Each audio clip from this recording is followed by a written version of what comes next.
I just saw Black Panther Wakanda Forever. Still thinking about the movie, that post-credit scene, the cameo, and the overall spectacle of Wakanda Forever, it got me thinking to a question.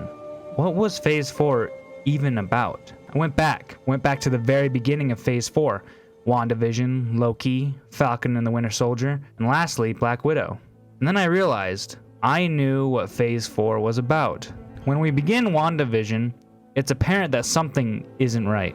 The last time we saw Wanda was in Endgame, when she was talking to Hawkeye about the people they lost and the sacrifices they made to defeat Thanos. So why is she all of a sudden in a 50s sitcom?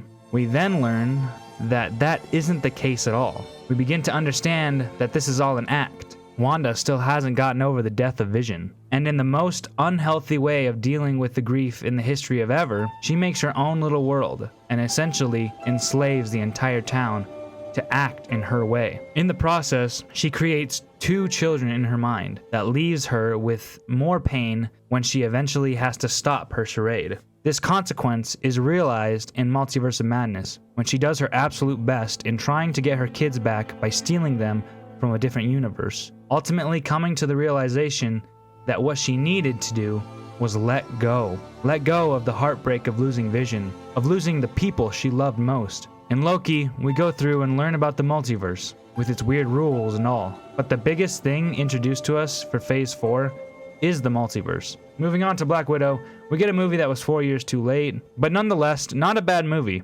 Moving on to Shang-Chi and the Legend of the Ten Rings, I think it's probably one of the better movies of Phase 4, and one could argue that it's the best. We learn about the pain of losing a family, not being able to outrun your past. Wenwu falls into a trap by the Dweller in Darkness, causing him to believe that if he just opens him from Ta Lo, that he will get back his wife and essentially his family. The sad part about that is he really just misses the happiest part of his life that he will never get back. It's gone. We see a man struggling to let go. Then we get Eternals, and in my opinion, a bit of an underrated movie. I know that this movie didn't get well received on its initial release, but rewatching this film, it's not that bad. And here we get to the almighty Spider-Man No Way Home. Now, No Way Home is special to me. To me, this movie is extremely nostalgic, and it's only about a year old. Spider-Man No Way Home is a great Spider-Man movie. It's everything I wanted to see out of Tom Holland's Spider-Man. We see Peter Parker suffer in a way that we've seen previously in other Spider-Man movies. Sam Raimi and Mark Webb both had a take on Peter Parker that allowed us to see him suffer, to see the pain of being Spider-Man. A lot of fans of the MCU write this movie off as a cheap nostalgia grab, but it's really not.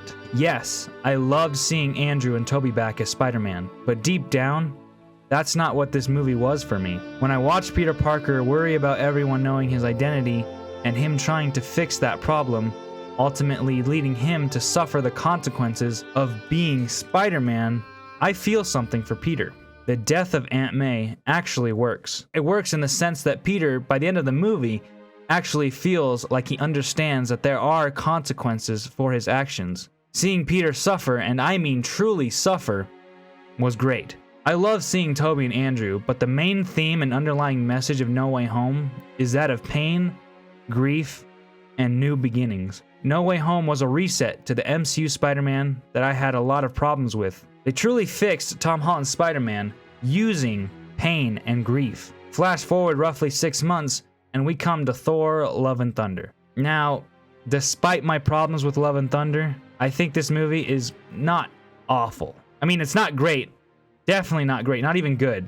I think the biggest problem I have with this movie is not the awful jokes or the awful CGI. It's the fact that the all-worthy and mighty Thor that I grew up with has turned into a college frat boy. I am so glad that Captain America and Iron Man are dead, because I would probably hate to see what they would become. But at its core, this movie isn't about Thor post-Endgame. This movie's deeper theme is about the pain of losing a loved one, and in that, gaining a daughter. Pain, grief, and new beginnings. And last but not least, we have Black Panther: Wakanda Forever. A really beautiful movie overall.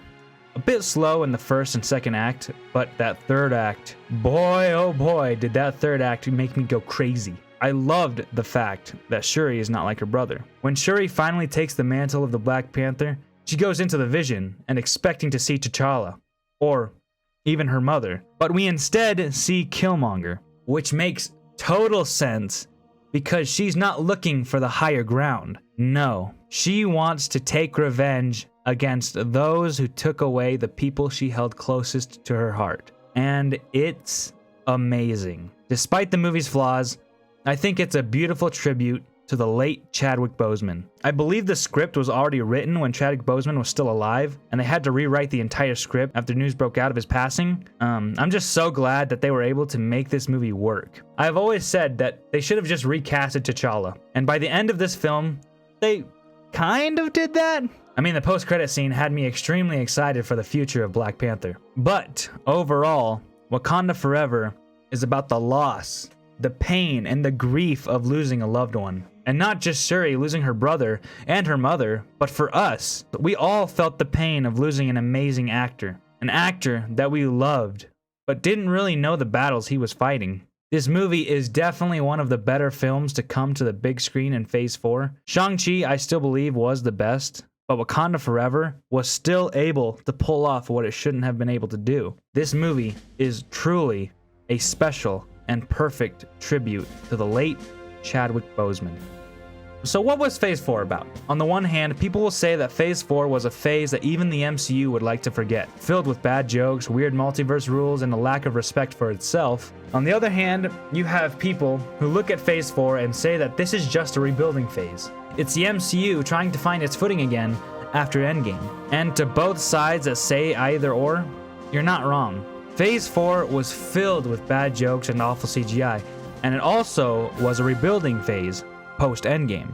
But at its core, Phase 4 touched on themes that I don't even think a lot of die-hard fans have realized. Suffering, pain, and grief were all prevalent in almost every Phase 4 installment. As well as new beginnings, Phase 4 went over how our heroes would recover post-Endgame. And between you and me, I don't think there was any other direction they could have gone after all the craziness that we all experienced within that time. Between Endgame and Wakanda Forever, I literally feel like I have lived at least an entire lifetime. Phase 4 as a whole wasn't about the MCU's heroes kicking ass once again. It was about our heroes going through pain and grief. But on the other side of that, a new beginning.